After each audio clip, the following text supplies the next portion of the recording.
Hey, Lavina. Dang, 2 days in a row, bright and early. First one here. Good for you. How you doing? Glad you could be here.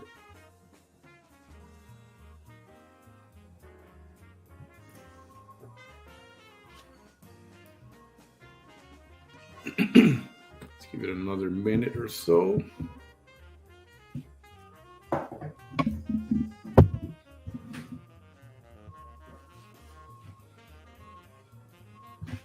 Let me share this real quick.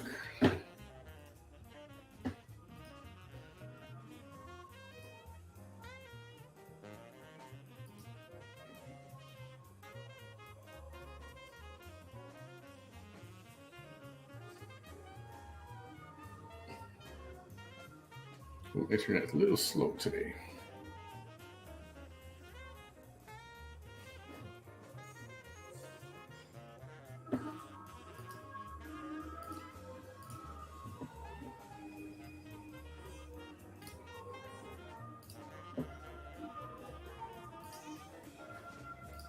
Oops.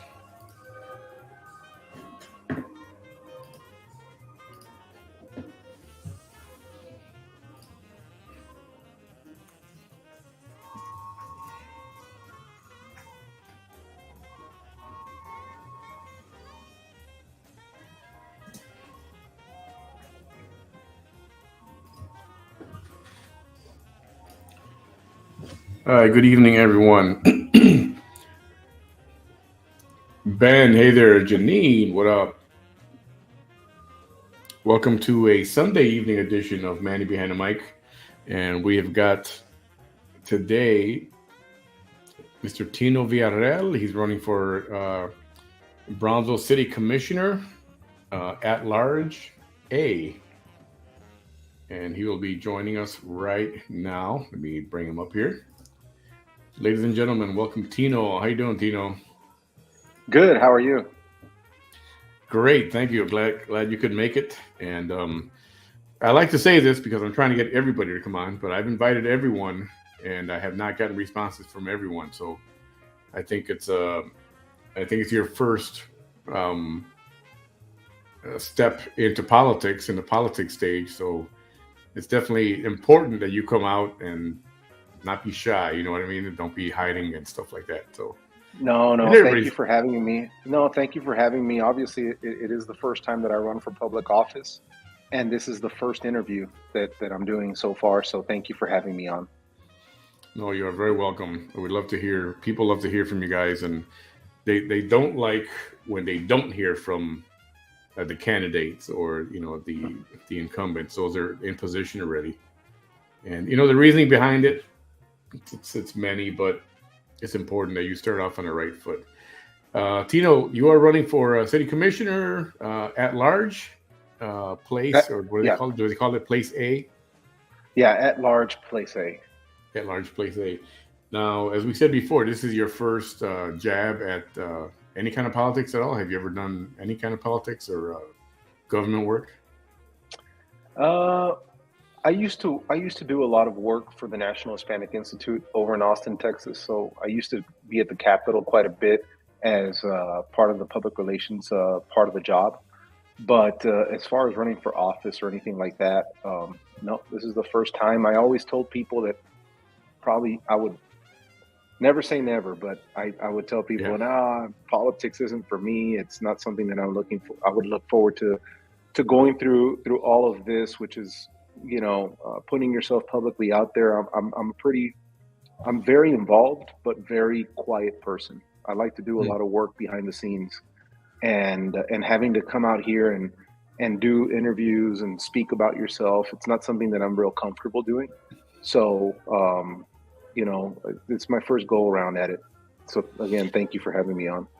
No, that's great. So tell us a little bit about yourself. How did you tell us a little bit about your background, a little more Mhm. than what you just got into, and also what happened in your life that said, "I'm going to run for city commissioner." Mhm.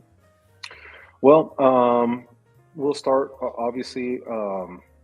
I've been involved since I was 15 years old in that organization called the National Hispanic Institute, and I was always an athlete. I was more of a jock type of person, I would say. People didn't really I never pictured myself being involved in something academic, other than school. And my mom put me in this program called the Great Debate, and I hated going to practices. I hated Mhm. creating a public image and public speaking. I ended up becoming pretty good at it, and I started working, volunteering my time, coaching other kids to do the same thing, and we were able to win the first state championship for the city of Brownsville back in 2000 when I was 19 years old. And that's kind of where it all began for me. I started really learning to work with kids, with younger people, and in hopefully playing a role in motivating them to fall in love with a sense of civic duty and their ability to public speak and their ability to defend their ideas and create new ideas.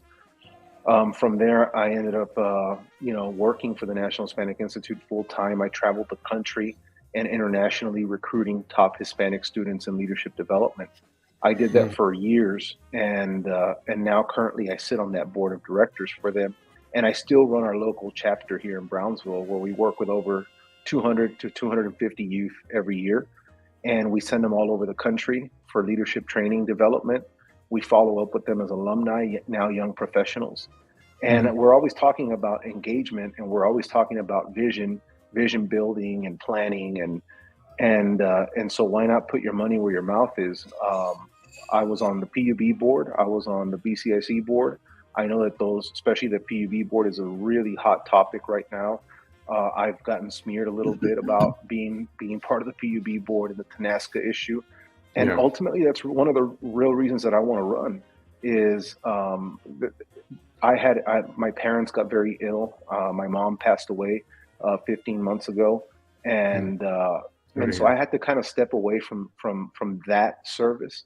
And I've been criticized for it, but I think it's the right time to. I do have background knowledge on PUB and how it works, and I think all of us, as a ratepayer myself, and as a member of society here in Brownsville, we have to get down to the bottom of it to regain trust in our utilities board and regain trust in the commission. I hope to play an influential role in that if elected, and if not, learn a lot about the process of running for office and trying to gather people's trust Mm. in trying to educate them that I can make sound decisions, and if I had anything to do, meaning if my name is going to appear as a PUB board member from 2016 to 2018, and people want to kind of slap me and say, "Oh, well, you were part of the problem." Well, I want to be part of the solution because I don't believe that I was part of the problem. But Yeah. obviously, the citizens are out there to make their decisions, and people who have worked with me know that I'm not just a jock, and I'm not just a football coach. As a matter of fact, I'm pretty educated. I'm an expert trainer in leadership development, and I hope to bring those skills to the commission. Yeah, you might fit right in. You said you're very active with little kids, and some might say you might fit right into the rest of Brownsville politics with some of the attitudes around here. Um, Yeah. what is it that is there any particular issue that you thought about, or something that bothers you, where you said, you know what, I want to jump into this, and because this is Well, not his obviously, Bible. When were you on the board, in by the way? Also on the PUB board. so I was on the PUB board. I believe somewhere around September 2016. I got on the board, and I officially resigned the first week of March in 2019. I'm sorry, 2018. So for a full year of 2017, and I would say with September, October, November, December, 4 months, January, February. So 6 months Mhm. in a year. So a Yeah. year and 6 months. For about 18 months, I served on it. I was the vice chair my last year there. I was going to be the chairman of it, but those circumstances in my life, in my resignation letter, it's out there. It's public knowledge. If anyone can request it, I put to the administration that the citizens of Brownsville needed someone who could dedicate a lot more time to it. It wasn't just the meetings. I've got called out on it already about missing meetings. Mhm. What people don't know is what goes into getting ready for those meetings too. I was also part of three committees I would meet with BPUB board members of the administration and teams 3 to 4 times a week. I mean, the commitment of serving on a PUB board member is immense, and so I did believe though that at that time with all the issues going on, they needed someone that was going to be there 100% of the time, and so that's why I stepped down from that role. And what did you say was there any particular reason that you thought that serving as commissioner, or at least in some capacity, and then you decided commissioner might be something that it was a calling? I imagine that's something that you figured, you know what? Absolutely. Like I said, Yeah. I think right now is a pivotal point in Brownsville. Everybody's asking for to find out exactly, everybody wants to chase the money. Where is the money? Are we getting it back? How do you stand? And I stand 100% as a ratepayer that we need to give 100% of that money back. We need to regain the trust of the people. PUB in general is it looked kind of in a shameful way, and that's not the way any city's utility board or any city employees should be. I know some of them myself, and it's terrible to for them to feel that they have to take off their name badge to go to a restaurant. They don't want to be seen in public with a badge that says PUB, and they had nothing to do with that. Like Mm. the same way people tell me, well, you were a board member, you knew about Tenasca, and somehow, Tino, you were involved in this whole thing. There's nobody in the right mind that's going to sit on a board, and just know that us ourselves, ratepayers, Yeah. are just losing money and purposely do that. Um, the same way, like I said, all of us, I think that we're around, need to be part of the solution as well. And instead of stepping aside, it's time to step up. And that was one Yeah. of the big reasons that I saw an opportunity to run. The timing is right for me, and what I mean by that is, I went through a lot of with my parents with their chemo, radiation, everything else. My father's doing great. The hardest part is that first shock that, oh, your mom has cancer, and now two Yeah. weeks later your dad has cancer, and in and out of surgeries, 11 surgeries in 1 year is a lot Mm. to go through. Especially I'm an only child, and now that I know the process of chemo, radiation, and you kind of go through it, you learn to live with it.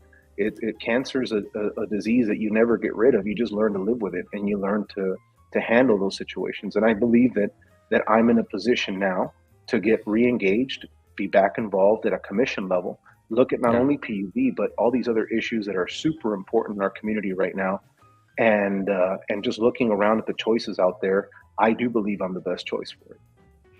All right. And now, was this Tenasca deal, was that it was being put together back when you were in there, correct? So the Tenasca deal got put in 2011, around there. The talks of it since 2010, 11. The rates started Mhm. being increased at the time. When I was on the board, the Tenasca situation, we were ultimately in December of 2017. We were on part of the board that stopped the Tenasca deal. So a lot of things were coming to light as the administration and people would give us information. And so the moment we started seeing that this thing was not going to happen, we were also on the board that put a stop to it. Like I said, around March of 18, I stepped down from there. And now, like you, I can read the report and ask the same questions, right? Why did the Yeah. rates stay increased for so many years? What happened to the money? How do we get it back? I think those are all valid questions, very important questions to ask. And more importantly, you can ask questions, but we need solutions. And we need people that Yeah. can spearhead that and do it swiftly. We don't Do have you time to think waste anymore. what part of that money? I mean, obviously, it'd be nice if all the money would go back to Mhm. where it came from. But do you believe something will get done and the money will be refunded? I do. Being that you were on, and I ask you this because you were in on the board Mhm. at a for a time, so you would know, are they really trying to refund or credit, account holder? I believe that's gonna get done. I do believe that the city commissioners and people running for office right now. I know that my opponent, she does a great job of investigating a lot of PUB, and everybody's advocating and adamant to refund the money, and so am I. So that's something that I don't. At the end of the day, whoever ends up commissioner, mayor, that is something that is the question is how long will it take, right? And in what Yeah. form of money will we get back? And what does that real bottom dollar look like? I think that those are the questions that need to be ironed out, but they need to be in the forefront of everyone. And they're definitely in the forefront of my platform. And that's something that I believe is very, very important. Like I said, it was one of the main reasons, not the only, but one of the main reasons why I decided to run for commissioner. Yeah, many people are. I think the numbers that they're talking about refunding is like 29 million, 29 right? million of which a great percentage of that is mostly BISD money. The big entities Yeah. that utilize a lot of the utilities. But it's still it's like I said, it's more than the principle of it. It's regaining just trust in our utility board and understanding that. I mean, nobody likes to feel when they're taken advantage of. Right. Period. If you've ever had anything taken from you, it's the worst feeling in the world. It doesn't even have to be much. If you've ever felt someone, if you've ever walked to your car and seen the window, the glass shattered on the floor, and you look at it's your car, regardless of what they took, it's one of the worst feelings that you can have. And in a city like ours right now, a lot of people feel that way. That things were taken from them without their permission. If you can pick a couple items, maybe three, what do you think are the obviously this PUB Tanasca situation is way on top as far as a hot topic right now and an issue that's important. What would you say is another issue that's important that you believe should have attention paid to it? Well, I mean, everybody's talking about the propositions, right? So, I mean, it's an opportunity for me to publicly get on here and let people know how I feel about the what I believe the most important proposition out there to be discussed is the term limits of PUB. I mean, that goes right into the same thing that the commission really has very minimal authority on removal of people from the board and how people can move in and out of that board. It's time for a revamp. I think that's very important. And then the other proposition that's kind of up there is about commissioners seeking pay, and obviously these are all things that people are going to be able to vote on. I will be voting no on that. I believe in the same way like everybody else. You're a public servant. That means that you're here to serve, and that's something that I understand the reasonings for pay. I really do. I do believe that there needs to come a point at some moment, but structured the way it is right now and everything else, the citizens will have a chance to vote on that. I will be voting no on that. One of the things that I posted recently on my Facebook that's very, very important to me is our ability to train and increase the supply side of leaders in Brownsville. Mm. And that is very, very important to me. I believe it's right up my alley. It's something that I've been doing for 25 years. It is the way Commissioner Gowan made it very clear when she started running that quality of life was very important, and she attacked it uh, via the trails and hike and bike, and she's done a great job at accomplishing that. She's on her last 2 years of she's going to term out, but she had something that she was really spearheading from the get go. And if there's something that would be the flagship that I want people to know from me, it's Mm. how, as a city, are we going to not ignore our responsibility to increase the supply side of leaders and engaged citizens by working right now with our youth, because it's not just going to happen on its own. In coaching, which is what I do, you always say, if you're not developing the culture, a culture is being developed for you. I'd rather be in control of how we're developing our youth as prominent future leaders of our community so that Yeah. they see Brownsville as a destination city not just somewhere that they might move back to at some point. I would love for them to see the opportunity and the richness in our community, and for young people to really get very, very, very excited about um, opening businesses and getting involved. I mean, we have it. I see someone texting like we have leadership. Yes, we do. But I also know from experience that most of the kids that are the most qualified, and what I mean by that is those that are going off to the Harvards, Yales, Ivy Leagues, that are studying and traveling the world, that have a lot to come and give back to our community.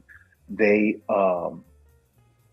This is not their top choice of where they're going to invest those talents and skills first. Yeah. Brownsville's on the back burner of that. So Paul's asking, I suppose he's asking a legit question. Is it necessarily about pay, or is it more about trying to get some, employee benefits that the city would give for a paying position? Well, currently the way it's written is that each commissioner would get $25,000 and the mayor would get 40,000. So that's what I'm saying is on the ballot.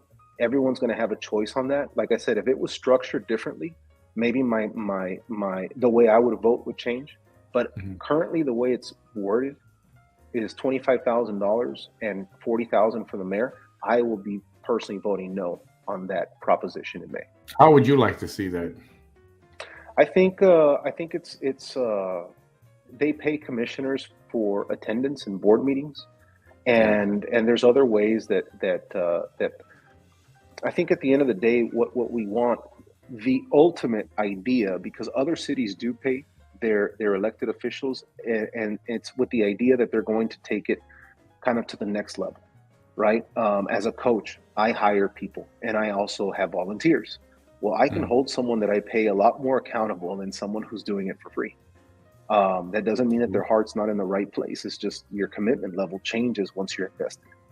Mm. And so there is a possible way, I think, for Brownsville, but to just kind of jump right in there and just kind of come up with those numbers. I mean, I'd love to see where $25,000 is. That a stipend? I mean, what are you really doing? I think looking at things, what would help a lot of people is to give them an option.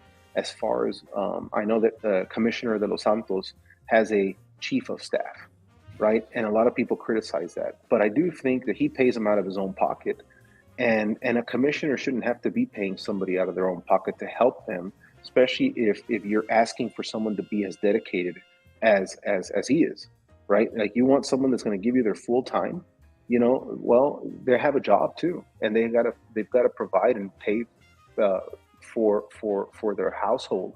So there are ways to structure it. I wish I could tell you that I had the magic bullet answer for that, but I do know that the way it's currently worded, I will be voting no in May.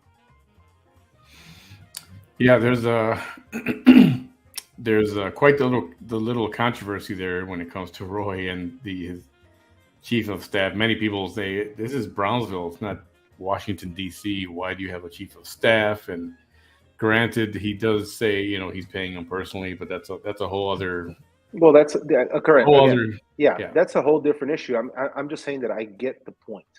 All I'm saying is I get it. You have a I think full-time job, you've got to provide food, you've got to take care of your family, you've got bills to pay. And a lot of people here in Brownsville, you work 40 hours, you're putting in 50, 60 hours. And at some point, well, how many hours, how can you split yourself in two? The city's going to need another 40, 50 hours if you really plan on making huge change, and get real involved and dig your head in deep in city events, and more importantly, in actually caring and visiting all the different entities within the city, so that they know that you're a commissioner or a mayor or what have you, that is not just talking the talk, but you're there actually listening to your, not just the constituents, which is super important, that's the citizens, but more importantly, you know are the city employees, workers, do they know you, do they know that you care about them too, because they're ultimately the ones rolling up the sleeves, and that's who we're entrusting to run our city for us, and I think that takes a lot of time. Yeah, Ben Benavides says no pay. They are there for us, we the people. help us, not get us screwed. So, you know, the belief is, well, you start paying commissioners now, you're going to get a lot of people running Hmm. to try to win a commissioner seat, and Yeah. you know, I'm sure they imagine, that's not that much work they do. I don't mind taking 25 grand and not doing so much, but you know, and Yeah, it's a actually, double. It's damned if you do, damned if you don't, and that's what I'm saying. So the way it's written, like I said, coming back to it, I'm going to be voting no. I do believe that there needs to be a little bit of brain power behind that, and seeing what a good recipe would be to compensate commissioners. And I'm not talking in the thousands of dollars, but it's $10 a meeting, right? yeah, $10 a meeting maybe doesn't even pay for somebody's gas anymore. But that's neither here nor there. I yeah, do believe, like I said, and I started from the beginning, I personally am doing it out of my civic duty and service to the community. I will not do it for $25,000. yeah. Well, that's very noble, and I think a lot of people would applaud you with your with that thought. What so someone talks to you, and I've asked this question before. You're in the elevator. You've got a couple of. What district do you live in, by the way? I live in Roy's district. Okay, Roy, and yeah, Roy's my commissioner. he's your commissioner. Okay, Well, so it'll be at large, but yeah, I live in right. Roy's. Gotcha. No. What is your pitch to somebody? Why should I vote for Tino instead of Susan? Now, do you know? So, have you spoken to Susan already? Have you met her? No, I have not. I'd love to. I don't know her. What I do is I eat breakfast at the Torito. I think it's an awesome restaurant. I've been doing it for years and will continue to do so. They got phenomenal staff there, great cooks. It's some of the best breakfast that I have, and I enjoy it. But I haven't had the honor to really. I saw her at the drawing of the numbers for the ballot. Mm, Said hi to her. She seems very nice. And but no, I'd love to sit down. I've sat down with almost everyone that's running, but for sure I've sat down with every single commissioner, and just gotten their 2 cents on city and where they stand and what issues are down the pipeline or on hold, just so that I can become a little bit more knowledgeable of issues that are currently affecting us and will affect us should I be able to take an oath in May or June. Um, but back to the elevator pitch. I think the elevator pitch would be very simple for me. I've been serving this community for 25 years. I've worked with over 20,000 families. I've sat on multiple boards. I know a lot of people. I am educated. I train leaders. I've been in Washington, D.C., and Austin. I do believe it's going to take collaboration sometimes for us to accomplish our goals. It's not only to be frugal with our city budget, but it's also to be creative at finding the grants and finding the collaboration with county, state, and federal government. And I think that is something that I can bring to the table. I know a lot of state reps, state senators. I know Congress people who are in Washington, D.C., and those that are chief of staff of other Congress people through my experiences in life. And I think that right now we're at a pressing time in Brownsville where we need some solid, strong leadership and some very, very knowledgeable people to come in here ready to make decisions, collaborate, and unify a commission that yeah. I don't believe has been unified recently. So some people think of people that are in these positions already as leadership, but just because they are there doesn't actually mean they've got the leadership qualities. It does take someone with leadership qualities to kind of take the ball and run with it and do the right thing. It doesn't automatically mean just because somebody's a commissioner, well, they're qualified to be a leader and in the traditional sense of the term. A question was brought up. Do you have a pick for mayor? What are your thoughts on the mayoral race? I've met with both of them. I went to high school with John, and I've sat with Jessica. I believe they're both good commissioners. They've done a great job for the city. Each of them are uniquely equipped and prepared to to handle that job. And I myself am equipped and prepared to work with either one of them. That's not to say that Erasmo Castro may not end up as our mayor. I've sat down and visited with Erasmo as well. The only one that I don't know is Stanton, but Yeah. but as far as those other three, I've have sat face to face with them, talked to them about their vision of Brownsville and what they want to do. And ultimately, that's what I believe leadership is about. It's not just getting together with those that you know and those that you're friends with or you have some history with. It's getting to know every single member running, because we're going to have to work together one way or another. Yeah. Even as people that again, and I'm the ones bringing it up because everybody already is out there and they're saying, well, Tino's friends with John Cowan, or Tino's friends with Pedro Cardona. I'm friends with everyone. I'm friends with Mm. everyone. I'll meet with anyone. You got to If be careful, anything, man. You're going to be put in that elite crowd, and then well, nothing but trouble for you know, you. it can happen. It can happen, Manny. But people who really do know me, and people who have worked with me in the past can tell you one thing is that I'm very, very fair. I'm very, very firm, and regardless of what uh, friendship, history, links that you want to get together, is if anybody has the right to hate me, it's going to be my friends, because they know that I'm hard headed, that I do what's right, and Mm. I will go against a friend if it's what's best. Period. It is what it is. I take these jobs very, very seriously, and the decisions for Brownsville very seriously. They're bigger than us, and they're bigger than our history. So that'll segue into this time. And I asked you this right before we went live. This is your first time stepping into something like this. And I asked you, have you gained any haters yet? Have the haters come out? There's always somebody criticizing. Yeah. What kind of reception have you gotten from the public, generally speaking? Generally speaking, obviously, like I told you, I know a lot of people, whether it's through coaching, through all the events that we have here in the city. I host a lot of club teams as well. So just through coaching in general, I know a lot of people in the city. And then on top of that, through my involvement with the Great Debate, the LDZ programs, and all these programs where we get kids and work with youth. I've worked with a lot of youth that are now young professionals, and I've worked with a lot of kids that are their parents are very involved business owners and teachers and just great citizens of Brownsville. So obviously, everyone shakes your hand with the biggest smile and tells you good luck and we're behind you, right? Yeah. Um, I have also gone and I block walked, and nothing gives me greater satisfaction than to knock on a door and have people tell me that they've heard of me. And I always tell them, well, I hope it's all good. And they start laughing. They're like, no, Mr. Villarreal, we've heard a lot of good things about you. I haven't really met and knocked on a door yet.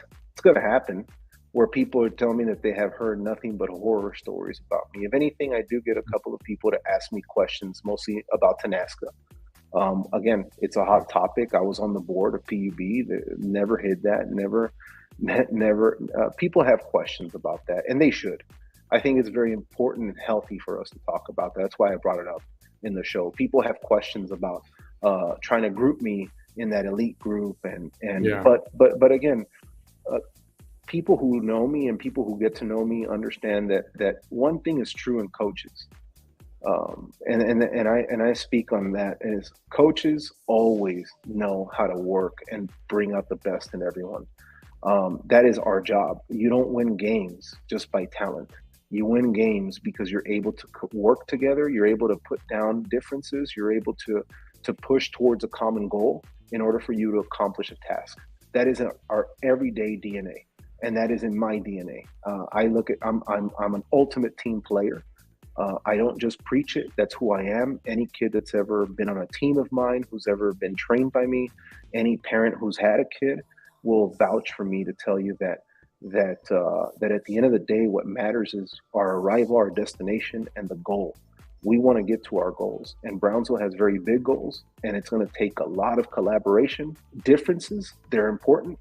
We can we can yell at each other and scream at each other. That's okay, but we Yeah. never do it publicly. We don't do it out there in front of people. We don't make a mockery of Brownsville, right? We look unified. We have to represent the city well. And when people look at our commissioners and people look at our elected officials, they have to be proud that that's who's representing our city. You have to say, you know what? I'm very proud that this is the face and this is the personality that gets to go out and represent us, whether it's at county hall, whether it's at the state capitol in Austin, or if it's just at a dinner function with other prominent officials from other cities or even Mm. internationally, you have to be able to be very proud of who's representing your city. And I think that I can deliver that. Do you think you're ready for the mudslinging that usually comes with, let's say you are elected for that position, and any little secrets in your closet from whatever No, 20 years ago tend to come out, and even if not that, you get labeled as no. this, you get labeled as that. A lot of some may call it hate speech, It it but it, I it just call comes it, with it, Manny. It comes with the territory. Let me tell you something about being a football coach, right? Um, my mom, rest in peace, right? My mom used to be up in the stands, and after the game, she would come up to me and want to tell me, "Oh, mijito, you see the lady wearing the dress? That one? She was saying really bad things about you, and the man over there, that guy says that you don't know what you're doing." And he was telling everybody that he was using the word "you're the Pete, you're a you know what," and that you don't know what you're doing, and that this one said this and this one said that. And I told my mom, "Mom, I criticize NFL coaches when I watch Sunday night. I think I know what's best. When I watch the World Cup, I criticize why they make substitutions and who's playing who. It's everyone's right as a fan right? to enjoy the game, and I have thick skin. If that's something that I've built, I know that it comes with a territory of running for office, not just throughout the campaign, but throughout the 4 years, if given the opportunity. Every decision is going to be looked at, and everybody's going to blog about it, talk about it, write about it. And a lot of these things get out of control sometimes, and you have to have the thick skin to keep pushing forward, because ultimately what matters are the citizens of Brownsville. It's not my ego, or it's not my, oh, Tino's feelings got hurt. I think that I welcome it. I think it's healthy, and citizens have the right to have their opinion and have the right to say whatever they want about a public elected official, Yeah. without anyone taking it personal. I wanted to go back to that when you heard about when when the audit finally came back and it revealed what it revealed. Uh-huh. How did that make you feel? Incompetent. Mm. I mean, how did that happen? How was I sitting there? How did I not see that? What could I have done better? What is it that I could have asked the question, that I could have, I don't know, had a separate meeting, a proposal? Did I not make a motion you going back and you second guess yourself, and you look back at everything that was given to you, information that was given to you, and you just feel part of that. You feel part of the blame, and I took it on heavily, because that's 100% not the information that I had, that I can go back and think, oh yeah, well, we made a big mistake. Obviously, the city of Brownsville made a big mistake, and I just finished referencing. I feel bad for the PUB employees, because they're great people. I got to meet a Yeah. lot of them. I was on the board when we gave them a raise. I've been criticized for being on the board that gave John Brusiak a raise. Yeah, well, I was also on the board that gave the workers a raise. I mean, you have people risking their lives up in light poles, man, Yeah. and they need to be taken care of. And we took them very seriously and raised their health and medical benefits. And a lot of these things, and those are great people. And you know what? Right now, unfortunately, they wear a badge that the citizens, give them an ugly look, and make Yeah. them feel like it's their fault that we are where we are. And I feel for them, because, like I said, when I read that report, I felt that way. I felt ashamed. Like, wow, Mm. what did I do? What could I have done better? Like, I can't believe it. And I knew running for commissioner, I was going to get hated on. I knew that I was going to get thrown right into that Tino has some secret bank account in the Cayman Islands, with $130 million or whatever. Yeah. Um, but it's part of why I'm running, and it's part of something that we have to clean up. And like I said, we have to do it rather quickly. That's a very humble and I think a very humble response that you just gave, and I truly appreciate hearing something like that instead of hearing something like, oh well, something's got to be wrong. It can't be that, or we have to look into it further. And I think it's very telling when you said that you felt incompetent and what could you have done better. I think if everyone else felt the same way that you did, I think we'd be in a whole better place. I appreciate you for that answer, for that response. Erasmo, hey, what's up, Erasmo? He says 179 million, not just 29 million. It's yeah, you got 179 million in the Bahamas somewhere. Yes. LC Garza, glad you're taking questions and ready for a challenging question. I read somewhere that you missed most of the 2018 PU board meetings because of your parents' health. So sorry to hear that. I've been there too. What year were they diagnosed? Right around the turn of 18, we started knowing that for my dad, he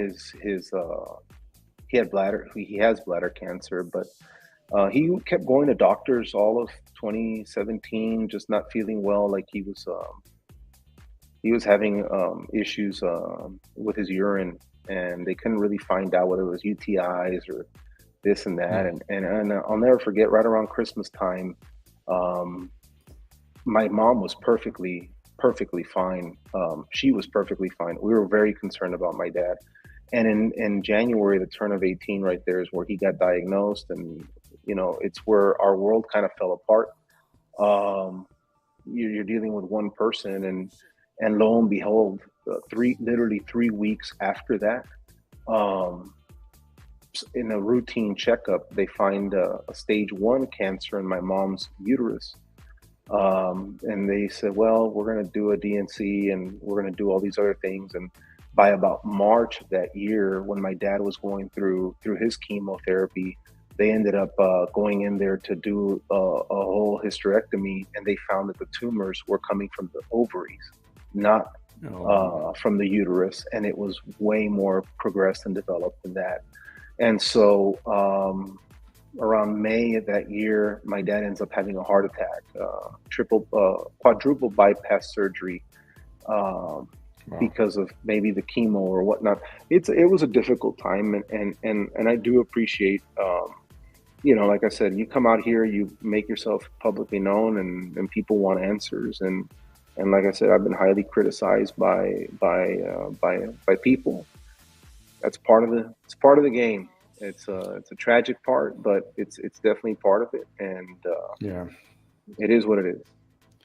Well, it's been very interesting. I find you a fresher breath air when you speak the way you do. You're very well spoken. We're gonna wrap this up, but I'll let you say anything you want to say right now towards the end. Why should someone vote for you, and or however you want to respond to that, and we'll wrap it up there. The floor is Sure. yours. Well, thank you again for having me. Like I said, this is my first go at it. I don't have a blueprint. People have tried to link me to a lot of different things. I'm a very open person, very transparent.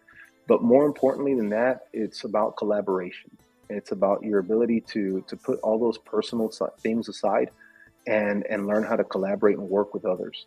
I would be very proud to represent the citizens of Brownsville if given the opportunity, because I do believe that our ability to work together, our ability to build a unified commission, our ability to we can have differences, but it's not about proving things, and it's not about me versus you, and the doomsday scenarios and extremisms.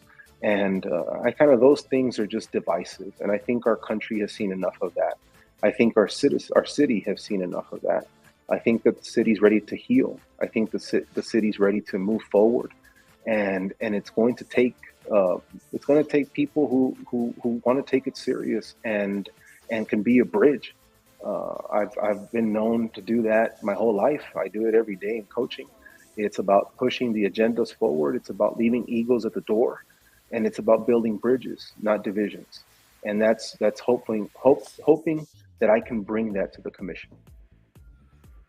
Excellent. Well, we wish you great luck. The only person I did reach out to everyone. I have not heard from Mr. William Garza yet. I know he's another opponent. He's also throwing his hat in the ring, and hopefully we'll get a chance to hear from him before this is all done. Election day is May the 6th, correct? May 6th. It's a Yes, Saturday, sir. if I'm not mistaken.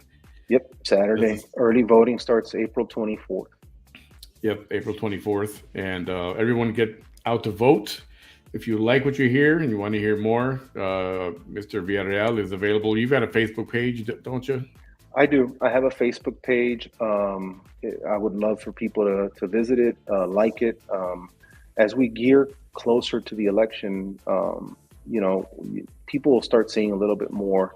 I've never ran a campaign, but I do know that peaking is a big deal and doing it right. I am a coach. So I see this as the kind of the first quarter, and so as we move forward, I'm looking forward to doing a nice event as a kickoff campaign. People are like, "What? We're in the middle of it." For me, I'm at the beginning of it. I'm really gearing towards a very strong second and third quarter, and I'm looking forward to the fourth quarter, which is April 24th through May 6th. So thank you for having me on. Should you want me back on, I'm available. You've been very professional. I enjoy watching your show, and thank you to all the viewers and people who got to ask questions. I hope that I can give you the answer that you're looking for, and if not, well, I can tell you that I answered it to the best of my ability. That's wonderful to hear. Everyone, if you haven't made your decision yet, consider Mr. Villarreal for the at-large place A. And yeah, we may have you come back again. My floor is always open to you. So if you want to come back and discuss something else, you just let me know. And maybe in the future, if possible, we can have a little forum, kind of a debate, if with the other candidates, if they're willing, if you're willing to do that. That would be possible as well, and we'll see how that goes. I have reached out to others. I just haven't heard back from everyone. So I do appreciate your time. I'm glad you throw your hat into the ring, and I think that you do have a lot to offer. I liked what I had to hear, and you sound like a very bright gentleman. And I wish you the best of luck. Thank you so much, man. I really appreciate you. Everyone, thanks for tuning in. Tomorrow, we've got Brian Martinez, the challenger for District Number 1 Commissioner's race. He's running against the incumbent North Galansky. And that will be very interesting as well tomorrow evening at 8 p.m. So join us for that. Have a good night, everyone. Thank you for participating. See you tomorrow. Good night, everybody.